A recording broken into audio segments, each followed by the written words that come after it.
Pinoy Boulevard, one-stop shop. Dito mo makikita ang iyong hinahanap. Madami-dami ka din na pagpipilian. Iba't ibang disenyo ang iyong masisilayan. Sigurado lahat dito pang diinan na pamorma. Presyo ay pasok sa iyong panlasa. Bisitahin nyo na to mga tropa, kung gusto nyo ng maangas na pamorma.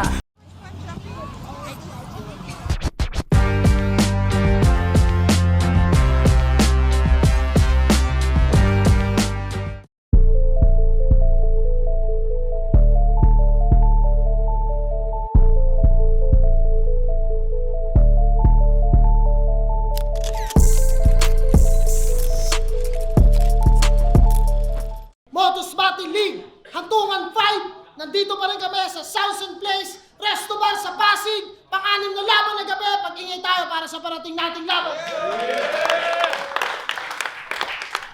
Siyempre gusto ko muna magpasalamat sa Southern Place sa pagpaperam ng venue, sa Crown Manila siyempre, kay Ian Angeles, Space Rebate Force, Badu Boutique, kay Team Kaaway, sa Pinoy Boulevard 2.0 sa Taiwan, kay Madam Erling Xiao, sa Blacksmith Jewelry na sponsor natin ang ating championship ring, kay Boss Toyo, maraming salamat.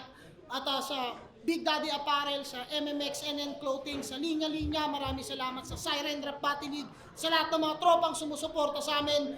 Live at online, syempre, Shift Clothing, Yo Production, Hypebeat, Real Jokes, Black Manila, maraming salamat kay J. Dronden, Madshot at JC Multimedia Studios.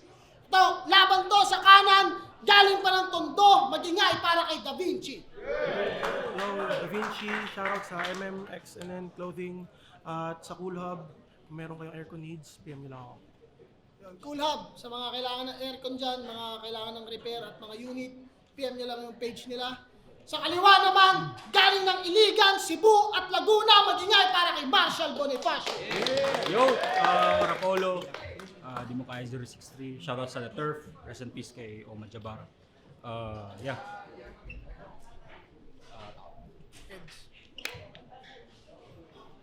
Nanalo si Da Vinci, pinili niya mauna, si Marshall Bonifacio. Unang banat para kay Marshall Bonifacio, Hantungan 5, tahimik lang.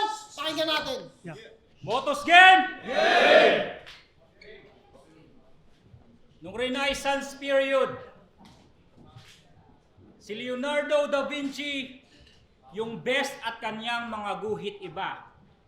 Yun ang panahon ng rebirth kung saan yung progreso sadyang napatuloy nila. Sa akin sira ang obra kung konseptong ganyan gustong ipinta. Kaya lang to rebirth ni Da Vinci. Kasi ponet na naman itong puking ina. Baka masira pa ang site kapag tong pupil napatay ko. Kung papalag at sasalag, dapat galawan niya pang daigo. Nanggigitatang nag-aircon parang ganti ng patay, no? Kailangan din ng tulak, kasalanan nga ni Zaito. Mga laro ko ay apoy parang kamanyakan pang pyro. Bawat sulat parang Hyro. Glitch sa bandang Cairo. Bawat punto konektado pag umangulo pag trigo. Lahat ng letra tama kahit graphical pang typo. Kaya ka lang nandyan kasi wala akong pakibrad. Paparanas ko sa motos tong gawa kong kalidad. Gusto mo pustahan tayo, tataya ako ng sagad. Sino mag-wordplay na walang second meaning, talo ka agad.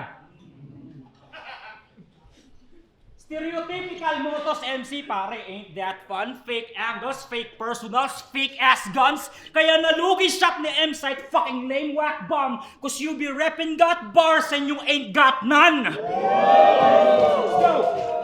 Nauunang mag-isip ng wordplay, gagawa ng meaning, ipipilit sa yung history. Ang resulta, pilit yung punches, puro chismis, baka tawid lang lyrically. Kahit mag-all out, di sapat. Kausap prelim C, kasi pag binubuhos mo lahat, you just spill the tea.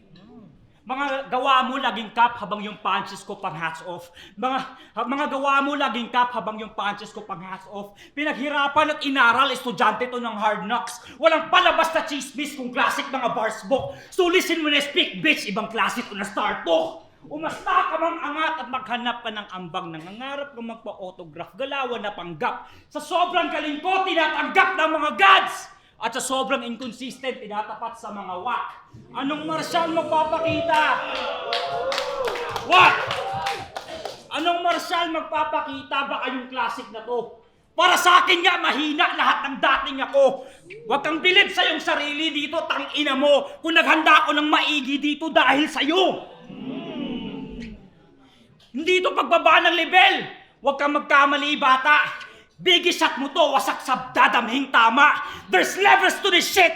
Ika'y nagtatai yata. Bababa lang yung level kapag nagsasalita ka. Ano ba lang, para kay Da Vinci? Pag nagsasalita daw ako, nag-a-assumption na pala rin. Tinatapat lang daw ako sa mga wak. Kaya ka pala tinapat sa akin. Oh, mga ganun ka. Gusto mo bugbugin to? Sa ito, tinulak hawakan ko, suntukin mo. Siunahan ko na. Hoy! Tututok mo yung mic, ha? Game! Siya ay Bisaya. Pero hindi daw siya DDS. Nakakabilib ka, gago. Hindi naging hadlang pagiging Bisaya mo para maging normal na tao. Pero sa mata nila, yan ay malabo. Di ka natanggap sa inyong baryo. At sa kamay ng DDS, itinakwil ka ng Cebuano. Bring him home! Siya si Marshal Bonifacio. Siya yung future sak maestro pero daw siya ay much better. King ina, sobra mong clever. Sinusundan niya pak mong Hansel na para kang si Gretel. Pero bobo mo raw, sir. Feeling ninja sa battle pero agad ko ring nasuri. Nagpapakabara ko tong si brother sa heavyweight na title. Ako si Tyson Fury. Oh, humihina na ata taga-motos. Di niya yung nahuli? Merong Rouser, Ninja, Barako, pati Fury. Ni-reference ko lang kay Buddy. Di naaabot pa ng round 3. Pagkat siya yung tinutukoy ni Sak Maestro na wasak niyang Kawasaki. Napag-iwanan ka na Bonifacio. Humihina na sa battle ang puki ng ina. Huwag ka nang nagbibida. Nakakatawang Marshall pangalan mo pero di ka na amplifier sa iba. Tas dun kay MP3, nag-choke to. Eh paano pa ako bibilib sa'yo, gago? Kung pinaikot-ikot ka na sa gubat, di mo pa rin nakabisado, ulul. Wala kang bilang. Isa ka lang bitch na papansin. Snitch na pamangkin. After all that, hindi ka naging old god. Israel ka pa man din. Kasi isa kang harang sa daanan. Kaya wag mo akong babrasuhin. Kaya tong bullying Israel ay tsaksaga sa aabutin.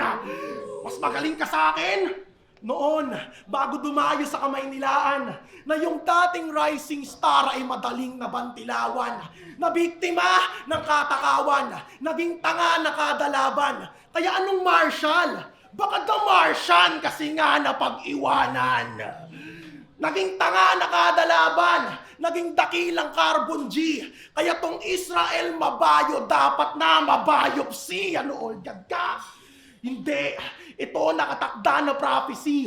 Hindi galing sa ever-ready matatanggap mong battery. Kung yung Israel ay promised land, well, seize every moment. Kung ikay promised land, ito promised brad. Promises are meant to be broken. Tayo, pangalawang banat, Marshal Bonifacio. Tangina, galing ako daw ay isang Martian, sabi niya sa kanyang bars. Sabi ko nga nung round 1, puro ka chismis kay Mars. Yo! Alam niyo bang ilang round yung magagawa dahil lang sa dala niyang pangalan? At ako'y nagulat na wala pa siyang kalaban na ginamit yan ng sagaran. Baka wala silang alam tungkol kay Da Vinci at tinamad na pag-aralan. Pero dami nilang alam tungkol kay Da Vinci kaya yung gamit personalan. Kaya pala siya General Luna, di siya gusto ng kampi niya. At di magiging one kasi bugok kung magpinta. Astang Antonio kasi sa movie, nakasunod ang tangina, maging kapatid, di magampanan sa kagustuhang magbida. Kasi pag tropa ang kalaban, malahudas kapag benga. Laglagan ng kasalo para lamang makabenta. Da Vinci yung Last Supper, self-portrait ba yung tema? At ikaw mismo yung traitor na kasama sa lamesa. Ang alam mo lang sa Mona Lisa, walang kilay. Tatanga-tanga. Yung titig niya sumusunod, mapasang ka pa. Sa dami mong tinablang kaibigan, ito yung katawa-tawa. Mabuti pa Mona Lisa, matitingnan sila ng mata sa mata. Kaya body bag pag tropa kalaban at pag ganon, pansin ko bro, parehong angles lang yung gamit ng mga amigo mo. Pinag-uusapan kanila ang mabaon naging gusto. Si Da Vinci ang Vitruvian man nakakahon sa sirkulo. Nakakahon sa sirkulo. Itong angulo na gamit na ng 28 times. Nananatiling epektibo kasi bitch it ain't lies. Mga obra ni Da Vinci sa iyong buhay ang nai-relate by kasi gawa ko work of art and that imitates life. Rapper na gustong mag-exhibit sa akin ka masasapawan, magiging rapper na exhibit rekta X sa pangalan, ang resulta kamatayan, taxidermy babagayan, pagkatapos nitong hayop ka, wala ka ng galawan. Never ka pang naging pronta at sagig pa kantahin. Forever back up ng parokya kasi Vinci ka mamen. Ako, Michelangelo magporma parang Sistine ng dating. Pag-usapan na ay obra sa akin titingalain. Kung ako'y obra ni Da Vinci, Salvator Mundi ang fitting. At para yan sa nanonood sa YouTube, kayo na bahala sa meaning. Wala akong mahihita sa labang to kahit na di niya aminin. Kaya kung ito ang aking magnum opus, ginawa ko ng para sa sining. Ginawa ng para sa sining. Tinutukan nyo na. Nanonood at nag-relax na nga lang yung nanonood, oh. Inutusan mo pa. Yun na yun. Buong rounds mo, puro Taglish. Kaya paano ka naging Makata? Nakakatawang ikaw si Bonifacio pero ginagamit itong gago ay lingwahe ng banyaga. Di nakakatalino ang bigkas. Alam ko punto mo't hangarin. Tsak nahuli to sa akin. Dinadaan lang sa Ingles para lang magtunog malalim. Kasi ano bang malakas na linya na ito? Yung The Gods Must Be Crazy? Yan ay agad ko ring nahuli. Diba ganito yon? Cokes falling from the sky like the gods must be crazy. Round 3 ni Bender dun kay Tumi. Parehong battle kung... Oh, diba, nagre-react? Alam niya eh. Parehong battle kung saan in-expose ka nun ni Tats dun sa far side. Bibigyan kita ng fat lip. Yung galaw mo, di banayad. Ano itatanggi mo? Coincidence lang? Pues dyan ka nga sumayad. Nawala lang yung Tats, poking ina ka, nagko-cover up ka kagad. Magnanakaw yung galawan. Desperado king ina para manalo sa kalaban. Di ka uubra sa bayan. Di naman Pinoy si Bender Marshall, ba't palagi mong ninanakawan? Marami pa tong ninakaw sa foreign leagues. At di na para i-disclose. Sapat nang siya si Apo Wang Ot at sa Tats na expose. Pero wala sa kanya yon. Sanay na tong attention seeker na to. Saka truth killer na ko. Kaya pala nawawala yung Tats. Makapal masyado tong concealer na to. Kasi from top prospect, naging flop. Tong puro boka. Siya'y sumusobra. Well dude, it's over. Nawala pagiging big star na parang supernova. Kasi ako walang ba makikinabang? Kanyang rimat tugon. Magaling lang sa umpisa itong bitch na supot. Hindi ito passing of the torch yung nagniningas kugon. Ako'y hindi napikon. Kung ang guhit ng tadhana'y masakit na magbiro. Kung ini-spoil ka lagi ni Arik para hindi ka malito. Siya ay pinalaki nyo. Binusok nyo lagi ng papuri kaya hindi na nagtino. Na binigay sa'yo lahat ng tsansa. Miski yung tsansang mabigo, ano? Wala kang bilang. Isa ka lang spoiled brat. Kaya lame mga katamo. Tinapat tong di marunong sumugal, pues sanay itong patipato. Kaya di lang bugbog, kundi patay. 45 sa kaliwa ko. Di lang to basta spoon feeding, lalamunin pati plato. Kasi dalawang versyon daw ang istorya. Well, best to know me. Paano nag-end yung story? Yung sayo ay naging chismis sa aking testimony. Kasi the truth is like a blade and I steer through. Mas makikita mo the truth when I pierce you. Oo, kutsilyo sa tadyang at di mo maiiwasan. Parang injured LA Lakers sa ribs ka maiiwanan. Kaya sige, rounds mo na Marshall. Pakita mo lahat ng cards na dinisenyo mo para sa akin. Pakinggan natin lahat ng bars kung kani-kaninong MC manggagaling. 2-0. Taka na tawa ako ng tawa dun sa laban niya kay Katana. Kitang-kita yung pagawak ng tangang to. Sabi niya kay Aling Lali, Mama, successful yung anak mo. Okay. Sa lahat ng Bisaya dyan, gusto ko lang na alam nyo, tangina mga Tagalog to, pag successful yung itsura, ganito. Remind lang kita, ha? Kaya ka nag-aircon kasi sa pagsisiman, gumuho ang hangarin. At di ka makapag-flip top kasi laro mo alanganin. Bagsak din sa barko, mga pakul mo na gawain, di mo maabot yung lalim. Ngayon, puro ka pa hangin. Flip top dreams mo ay bagsak sa sobrang pangit ng tugmaan. Kaya dito ay palpak kasi nga battle rap usapan. Magastos, mamigo! Pero kahit pagbayaran, wag kang mayabang, nakadiskwento ka, handicap tong laban. Paano ka Tondo represent kung sa eksena doon ay OP? Walang alamat sa corner, walang respect ang mga OG, walang tropa na lihiti mo to help you get a trophy. You call Tondo your home but you can never be a homie. Mismong champion ng Tondo ang siyang pruweba na mabisa. Ni-review battle mo ni Katana kung saan rekta ang nahiwa. Si Pistol na nagsabing walang kwenta at mahina pero bagay ka sa pistok, sa gyera walang tira. Kung magaling ka talaga, isasama ka ng great sa lamesa. Kung nagabayan ka ng tama, wala kang hate sa sistema. Wala kang pagkakaibigang sisirain, kaka-chase mo ng pera, at wala kang seatbelt na nanakawin kasi safe ang karera. What? Sabi mo kay Kiluwa, di siya makapag-flip top dahil sa tulay niyang nasunog. Ikaw nga sadyang di magaling kaya dapat kang mahulog. Presensya ko patunay na lagpasan mga pagsubok. Ang tulay ko lang ay husay, di mo kaya kong matupok.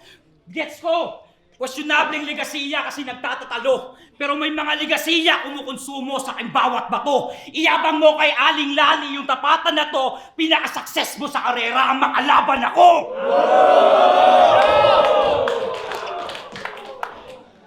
Walang galing! Walang galing!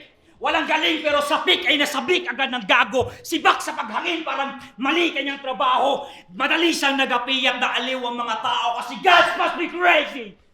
Baka nababaliw na nga ako.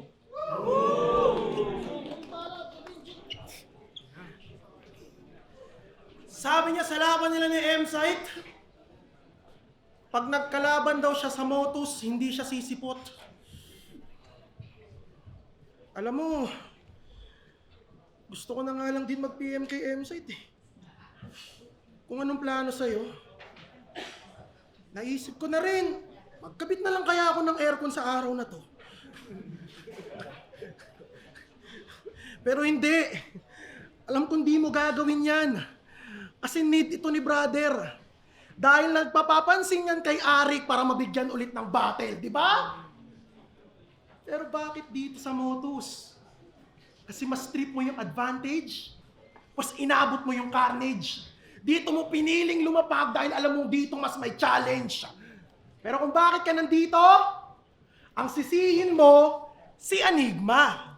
Yung ibang MC, pinagwa 1 minutes lang, ikaw pinababa ka sa ibang liga. Kasi nag-i-scout ka ba ng mga bago? Ulul, nagtitingin ka lang ng bagong magagatasan. Hindi ka nagbibigay ng tsansa, naghahanap ka lang ng bagong mayayabangan. Kasi ano nga bang dahilan? Gusto ko lamang na malaman. Dahil ang tunay na malakas, walang kailangang patunayan. Kasi ito pluma, sa yung tenga. Total sa bars na lululong. Dahil wala rin namang silbi yung hearing. Kung wala rin namang nakukulong. Gets?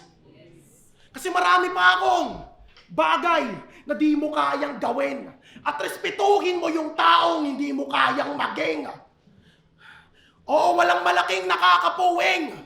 Dahil wala namang nagbago. At ang apoy na maliit nakakatupok ng palasyo. Hindi ka old god. Kilala ka lang. Huwag mo nga harangan yung pinto. Dahil hindi lahat ng kumikinang sa putik ay ginto. Alam kong nasa Diyos ang awa. Yan ay klaro gago. At kung nasa tao ang gawa, mas matakot ka na lang sa ano bang magagawa ko. Hindi ito redemption art. Saluhin mo tong worship. Hindi ito heel turn. Ito ay heel song. Tanggapin mo yung worship. Kasi hindi inaabangan sa laban. Walang naghahanap sa tarantado na to. Kasi babaon ka sa kagubatan. Nang maranasan mo naman ang may naghahanap sa'yo, nagaring bakal sa lieg. Tatabingan ng kurtina. Hahanap-hanapin ka na ulit parang nawawalang hustisya. Kaya patawad Diyos Ama sa nagawa ko sa kalaban. Sa brutal kong pagpatay na kailangan niyong malaman. Ako'y lubos na nagsisisi sa nagawa kong kasalanan. Fuck the gods! Wala akong Diyos na pinapaniwalaan. Kaya tapos na akong magpinta. Hindi! Sadyang mahina yung kalaban. Hindi nagtagumpay si Bonifacio. Alipin pa rin tayo sa sarili nating bayan.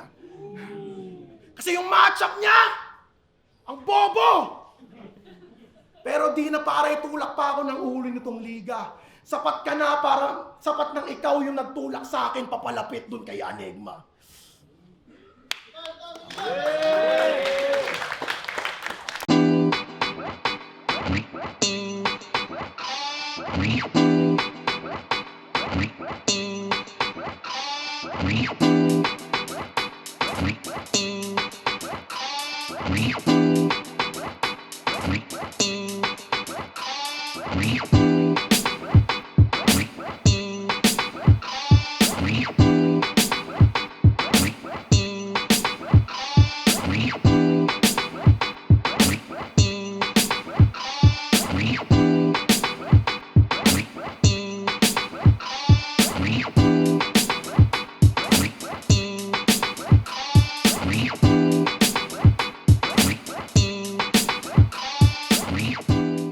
Motos Battle League, hantungan 5. Kung nagustuhan nyo, magingin pa kayo isang beses para sa kanilang dalawa. Siyempre, Da Vinci versus Marshall Bonifacio. Gusto kong magpasalamat sa Sounds and Plays, Resto Bar, Pasig sa pagpapairam ng venue palagi, sa Mudshot, sa Yo Production, kay J-Dron, JC Multimedia Studios. Maraming salamat sa pagtulong din para sa atin at magkaroon tayo ng magandang output para sa tangin na napakatinding finals na to.